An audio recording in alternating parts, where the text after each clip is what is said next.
are good. So let's go to our first question. A real estate company is looking or starting a new venture, construction of a high-rise building.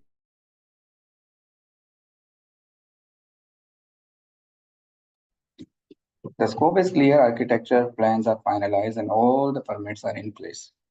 The project requires a single delivery of completed building by a specified date to meet pre-sales agreement.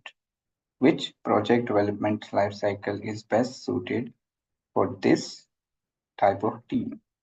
Agile, iterative, incremental, or predictive? So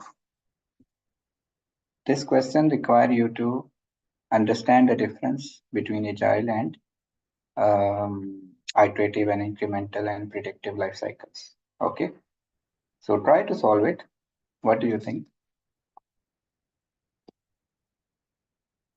Let me just go over it again and then reason it out myself.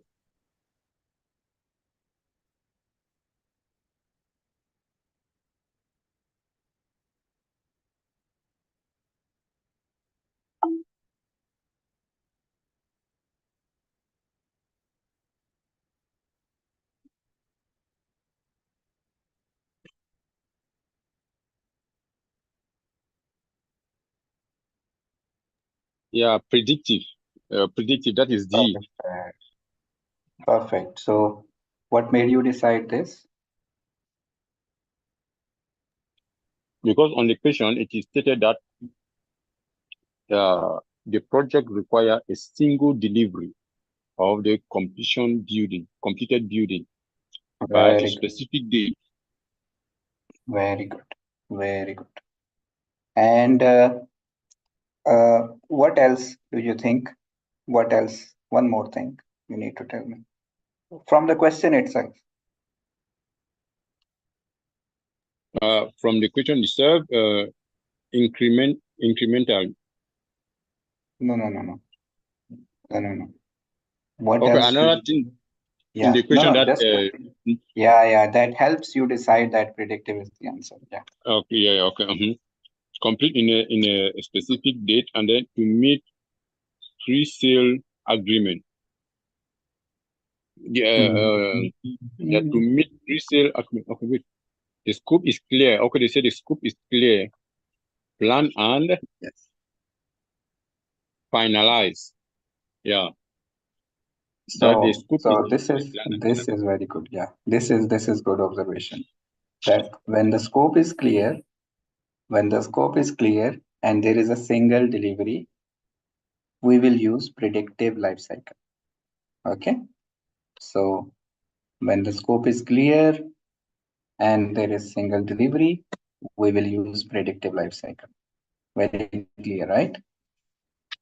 You can mark it as a lesson learned. You can mark it as a lesson learned that when scope is clear, or we can say scope is known, right? And there is single delivery.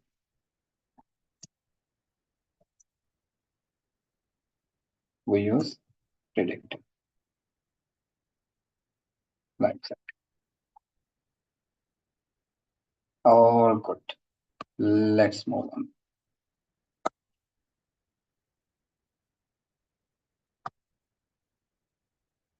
And it is correct. Okay, it's correct. Let's move to the other question.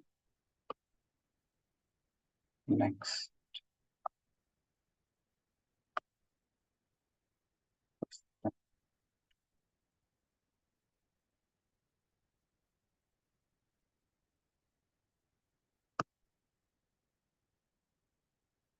All good. During the stakeholder engagement planning, in the plan-driven project, you discover that one of the key stakeholder has conflicting interests that might impact the project. How should you handle this situation? So you have a stakeholder who is having conflicting interest that might impact your project or maybe delay your project. Now, shall you try to resolve the conflict by understanding what they want, what is the expectation and interest of the stakeholder, or you exclude the stakeholder from the critical meetings, or you change the project scope to accommodate the stakeholder interest, or you should document the issue and discuss it with the project sponsor. Um, I think A will be the answer. Yeah, true, true. That this is the best approach, that you will try to resolve this conflict. First, you need to understand what they want, what exactly is that they want. So this is most important. Let's go in, and this is the correct answer. And let's go to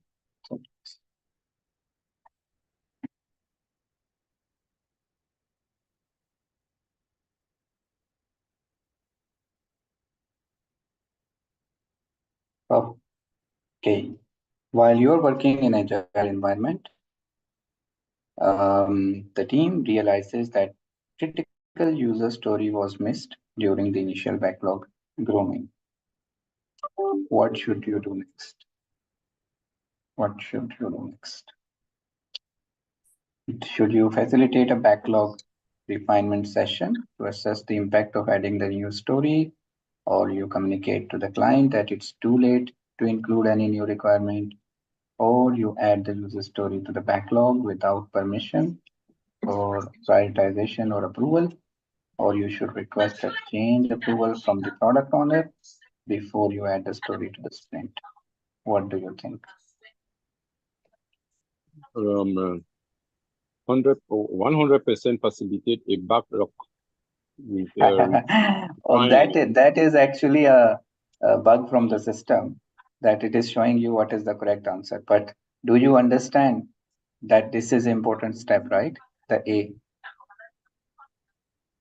Yeah, because the user stories comes from the client, so you have to make sure you accommodate whatsoever he is needed so as to satisfy him, right? Yeah, you're right. Correct. So let's revisit all the options before we say this is correct. As I told you, this is correct. Hi, Abel. How are you? You're welcome. I'm fine, sir. Yeah. Yeah, thank you. Okay. Now, option D is request a change approval from the product owner before adding the story to the sprint. Look, um, you will always consult the product owner before you add any story, because product owner ultimately decides the priority. Okay.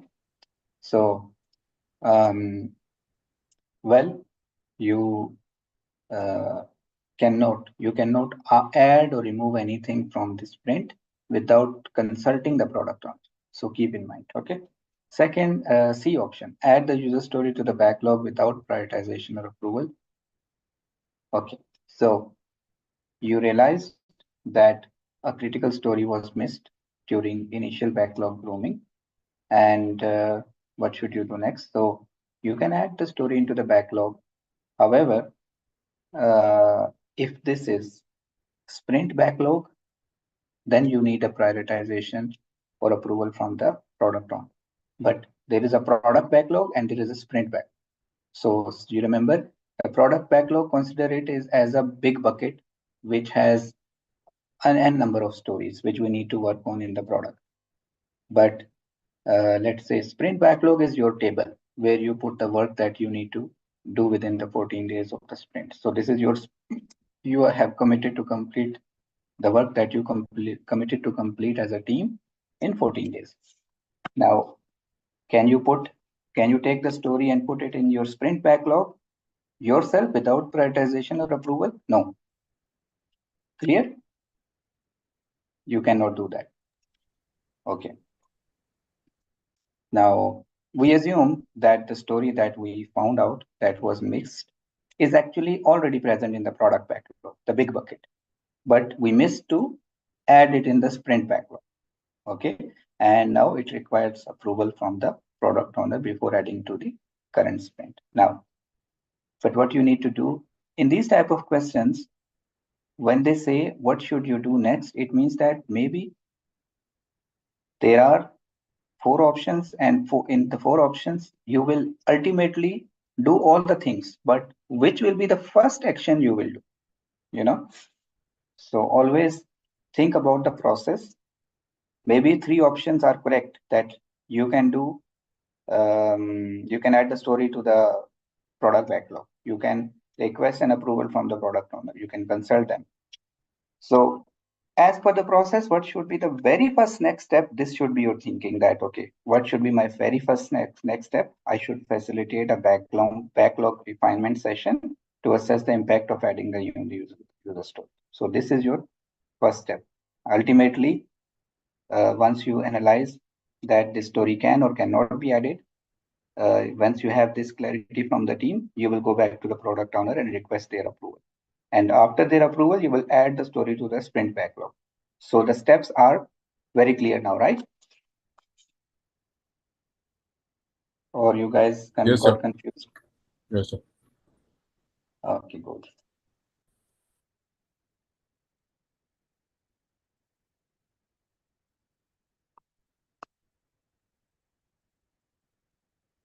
Okay, let's go back.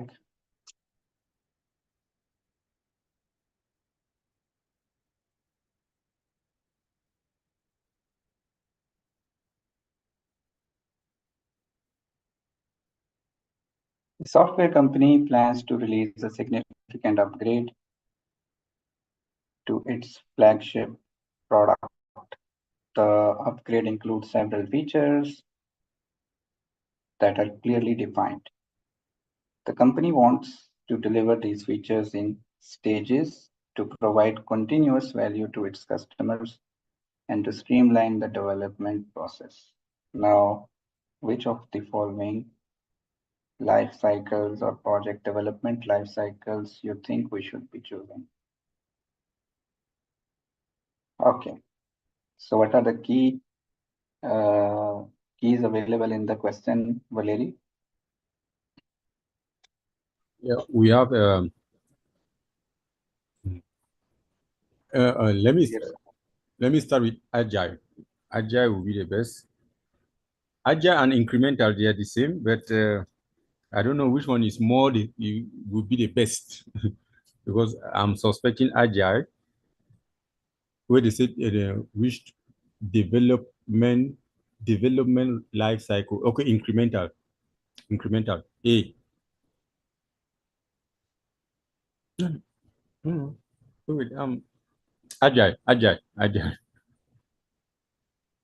Why are you confusing yourself, Valerie? No, let me take it again. Let me look at it again because